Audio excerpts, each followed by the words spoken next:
ఆ తల్లి తప్పదిస్తుంది.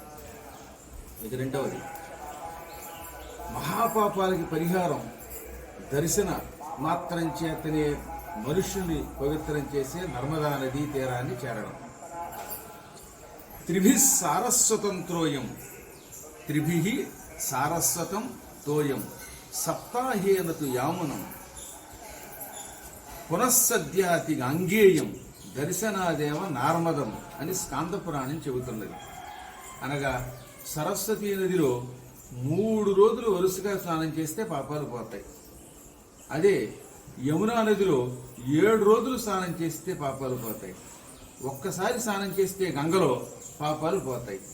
కానీ నర్మద అలా కాదు, చూచినంత మాత్రం చేతనే పాపాలు తొలగిస్తుంది. అందుకే దర్శనాదేవ నార్మదం. నార్మదం జలం అంటే నర్మదా నదీ జలమును చూచినంత మాత్రం చేతనే సకల పాపాలు పోతాయి. తెలుసో తెలియకో పూర్వజన్మలో కానీ ఈ జన్మలో కానీ రకరకాల హింసలు చేసిన వాళ్ళు, అన్యాయంగా ఇతరులను బాధ పెట్టిన వాళ్ళు, ఇతరుల సొమ్మును అపహరించిన వాళ్ళు, గోహత్యలు చేసిన వాళ్ళు, గోహత్యలో పాలు పంచుకున్న వాళ్ళు, ఆ హత్యలని నిరోధించినటువంటి వాళ్ళు, తల్లిదండ్రులు బాగా బాధ పెట్టిన వాళ్ళు, పిల్లనిచ్చిన అత్తమామల్ని హింసించి కట్నం కోసం బాధ పెట్టే దుర్మార్గులు, ఇటువంటి వాళ్ళందరూ వార్ధక్యంలో చాలా యాతన అనుభవిస్తారు. నేను చాలా చోట్ల చూశాను. ఇది శాస్త్రమే కాదు, పురాణములు చెప్పిన మాట. ఈ భయంకర పాప నుంచి బయటపడాలంటే, మరి ముఖ్యంగా వార్ధక్యంలో సుఖంగా ఉండాలంటే నర్మదా నదీ తీరంలో ఉండాలి. ఆ నర్మద పుట్టిన దివ్యస్థలం అమరకంటకం మధ్యప్రదేశ్లో ఉంది. ఫిబ్రవరి 20వ తారీఖు నుంచి అక్కడికి వెళ్ళి నర్మదా మహిమ చెబుతున్నాం, భాగవత సప్తాహం చేస్తున్నాం, పద్మపురాణ పారాయణ జరుగుతోంది. ఇన్ని కార్యక్రమాలు ఒకేసారి జరుగుతున్నాయి. ఆ సమయంలో భక్తులందరూ రండి. మన సంతోష్ గుప్తాను, అశోక్కో, భాస్కర్ను పట్టుకుని రావడానికి ప్రయత్నించండి.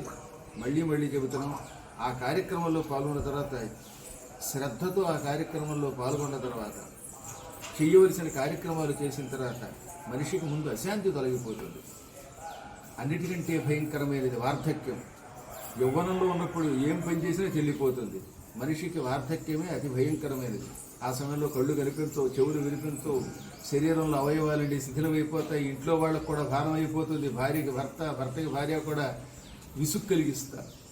మంచం మీద పడి తీసుకు చచ్చిపోయేవాళ్ళు కలిగులు ఎక్కువైపోయారు. ఇంతకాలం పాపిష్టి సొమ్ము సంపాదించిందంతా అప్పుల ఆసుపత్రులకు వెళ్ళిపోయి ముప్పు తెచ్చుకుంటాడు.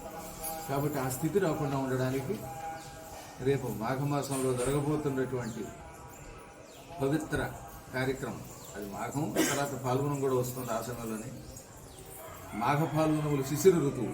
శిశిర ఋతువులో నర్మదా దర్శనం వల్ల చెట్టుకి ఆకులు రాలిపోయినట్టుగా పాపాలు రాలిపోతాయని పద్మపురాణం చెబుతున్నది. మళ్ళీ చెబుతున్నాం, మాఘం పాల్గొనం ఈ రెండింటినీ శిశిర ఋతువు అంటారు. శిశిర ఋతువులో ఆకులు రాలిపోతాయి.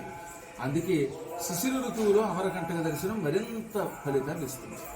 అందుకే బహుశా అప్పటికి శిశిర ఋతువు చివరిలోకి వస్తుందనుకుంటారు, పాల్గొన మాసం కూడా వస్తుందనుకుంటాను. ఏది ఏమైనా కావాలని శిశిర ఋతువులో ఈసారి అమరకంటక యాత్ర పెట్టాం. ఆలస్యం చేస్తే వచ్చే అవకాశం ఉండడం లేదు. ఎందుకంటే అక్కడ ఎక్కువ వసతులు లేవట. అందుకని 200 మందిని దాటిని తీసుకెళ్ళలేమన్నారు.